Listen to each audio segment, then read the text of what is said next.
پشاور میں دکاندار کو وزیراعظم کے لیے اژدہا کی کھال کی چپلیں بنانا مہنگا پڑ گیا۔ وائلڈ لائف نے چھاپا مار کر چپلیں تحویل میں لیتے ہوئے ایک کاریگر کو حراست میں لے لیا۔ تو آپ کو ہم مزید بتائیں گے۔ اس سے پہلے اگر آپ لوگوں نے اردو نیوز ٹی وی کو سبسکرائب نہیں کیا تو سبسکرائب کر لیجیے، بیل آئیکن وہ تو آن کرتے ہی ہیں۔ تو ہم بتاتے چلیں کہ پشاور کے نمک منڈی بازار میں اژدہا کی کھال سے بنی پشاوری چپل کی دکان پر محکمہ وائلڈ لائف نے چھاپا مار کر اژدہے کی کھال سے بنائی گئی چپلیں تحویل میں لے لی ہیں۔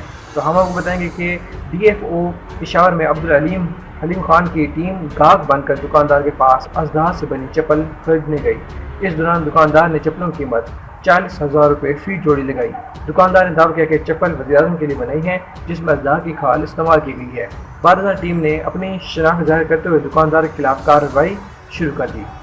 D F O Peshawar Abdul Halim Khan کے مطابق دکاندار کے خلاف کارروائی وائلڈ لائف ایکٹ کے تحت کی گئی۔ جوتے لیبارٹری میں چیک کیے جائیں گے جس کے بعد مزید کارروائی ہوگی۔ اس دوران ایک کاریگر کو حراست میں لیا گیا۔ دکان کے مالک چاچا نور الدین نے برطانوی نشریاتی ادارے کو انٹرویو دیتے ہوئے کہا کہ اسے عمران خان کے ایک پرستار نے امریکہ سے اژدہا کی کھال بھجوائی تھی جس سے اس نے وزیراعظم کے لیے جوتے بنائے ہیں۔ اس کے بعد انہوں نے کہا کہ یہ بات بھی قابل غور ہے کہ امریکہ سے اژدہے کی کھال پشاور کیسے پہنچ گئی۔